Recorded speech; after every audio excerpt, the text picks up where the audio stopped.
Hello everyone, welcome to EduTap. So in today's Seminar Study series, we are going to discuss the topic IT Act 2000. तो IT Act लाया गया ताकि electronic commerce और cyber loss को लेके India में कोई लीगल फ्रेमवर्क हो। तो यूनाइटेड नेशंस ने एक model law on electronic commerce बनाया था 1997 में, ताकि ग्लोबली इलेक्ट्रॉनिक कम्युनिकेशन या स्टोरेज को लेके जो लॉज हैं उनमें यूनिफॉर्मिटी हो। तो उन्होंने रेकमेंड किया, यूएन ने रेकमेंड किया कंट्रीज को कि आप भी सिमिलर जो लॉज हैं आप लेके आओ।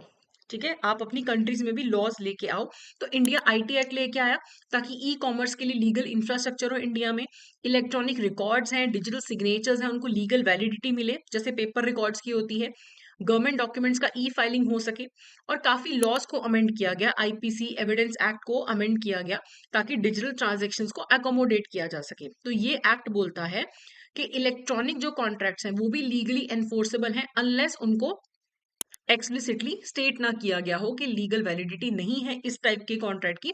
अदरवाइज हर टाइप की इलेक्ट्रॉनिक कॉन्ट्रैक्ट की जो है लीगल वैलिडिटी मानी जाएगी, जैसे रिटन कॉन्ट्रैक्ट्स की होती है जो पेपर वाले होते हैं।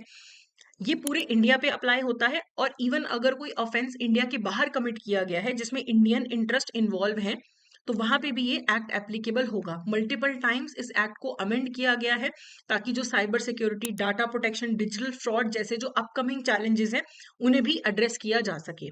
इस एक्ट के अंदर सर्टिफाइंग अथॉरिटी का मतलब होता है ऐसा पर्सन जिसके पास लाइसेंस है डिजिटल सिग्नेचर सर्टिफिकेट इशू करने का। जिनके पास डिजिटल सिग्नेचर सर्टिफिकेट इशू करने का लाइसेंस है उन्हें सर्टिफाइंग अथॉरिटी बोला जाता है।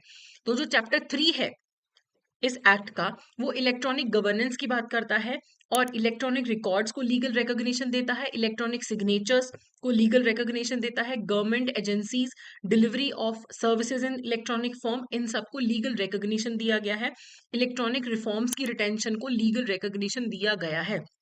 ये लॉ बोलता है इफ द लॉ रिक्वायर्स कि अगर राइटिंग, टाइप रिटन या प्रिंटेड फॉर्म में कोई चीज एप्लीकेबल एक्सेप्टेबल है तो इलेक्ट्रॉनिक फॉर्म में भी एक्सेप्टेबल होगी। जहां जहां पे भी आपसे कोई डॉक्यूमेंट डिमांड किया जाता है रिटन में, टाइप रिटन या प्रिंटेड, वहां वहां पे इलेक्ट्रॉनिक फॉर्म में भी अब डॉक्यूमेंट आपके एक्सेप्ट किए जाएंगे। ठीक है। फिर सर्टिफाइंग अथॉरिटीज होती हैं ऐसी एंटिटी जो ऑथराइज्ड हैं to issue digital signatures and electronic certificates to individual and organization. ठीक है। तो सर्टिफाइंग अथॉरिटी हमने देख लिया कि ऐसी एंटिटी है जिसके पास ऑथराइजेशन होता है डिजिटल सिग्नेचर या इलेक्ट्रॉनिक सर्टिफिकेट्स इशू करने का, उनके पास ऑथराइजेशन होता है। जो चैप्टर 6 है आईटी एक्ट का, उसमें स्कीम है for regulation of certifying authorities. अब इनको रेगुलेट कौन करेगा? सर्टिफाइंग अथॉरिटीज को। तो कंट्रोलर ऑफ सर्टिफाइंग अथॉरिटीज होती हैं, वो सुपरवाइज करती हैं सर्टिफाइंग अथॉरिटीज की एक्टिविटी को, सर्टिफाइंग अथॉरिटीज के लिए स्टैंडर्ड सेट करती हैं, और डिजिटल सिग्नेचर सर्टिफिकेट का फॉर्म कैसे होगा, कंटेंट क्या होगा, ये सारा कुछ देखता है कंट्रोलर ऑफ सर्टिफाइंग अथॉरिटीज। तो सर्टिफाइंग अथॉरिटीज के ऊपर कौन है? Controller of certifying authorities. ठीक है।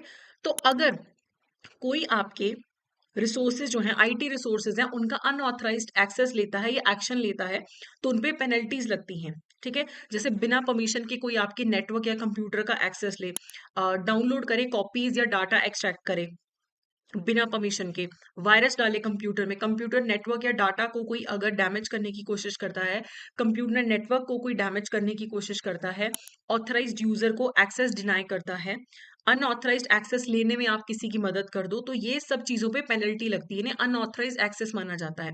किसी के पर्सनल अकाउंट से टेम्परिंग करना, किसी की इंफॉर्मेशन डिस्ट्रॉय, डिलीट या ऑल्टर करना, चोरी करना, ये सारी चीजें अनऑथराइज्ड एक्सेस माना जाता है और इनके लिए पेनल्टीज लगती हैं। ठीक है। तो इस एक्ट में एपेलेट ट्रिब्यूनल कौन है? अगर आप पे पेनल्टीज लगी हैं, आपको कन्विक्ट किया गया है अंडर दिस एक्ट, तो एपेलेट अथॉरिटी कौन है? Telecom dispute settlement and appellate tribunal, TDSAT. जो भी अग्रीव्ड पर्सन है, जो किसी एडजुडिकेटिंग ऑफिसर या कंट्रोलर के ऑर्डर से अग्रीव्ड हैं, तो वो अपील कर सकते हैं। लेकिन अगर ऑर्डर पार्टीज के कंसेंट से पास किया जाता है तब कोई अपील नहीं होती है। अपील ऑर्डर आने के 45 डेज में की जा सकती है, प्रॉपर फॉर्म में और प्रॉपर फीस देके। और ट्रिब्यूनल लेट अपील भी एक्सेप्ट कर लेता है अगर आपके पास सफिशिएंट रीजन हो लेट अपील करने का। जो ट्रिब्यूनल है वो पार्टीज की बात सुनेगा और पुराने ऑर्डर को कंफर्म भी कर सकता है, मॉडिफाई भी कर सकता है और उसे हटा के नया ऑर्डर भी पास कर सकता है।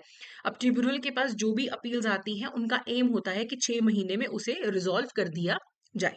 तो अब इससे रिलेटेड एमसीक्यू करने से पहले I would like to inform you कि आप अगर सीए आईआईबी एग्जामिनेशन के लिए प्रिपेयर कर रहे हैं तो आप हमारे मास्टर कोर्स में एनरोल कर सकते हैं, जिसमें आपको ABFM, BFM, ABM, BRBL चारों सब्जेक्ट्स की रिकॉर्डेड क्लासेस, एग्जाम से पहले live classes, notes, test series सब कुछ मिलेगा।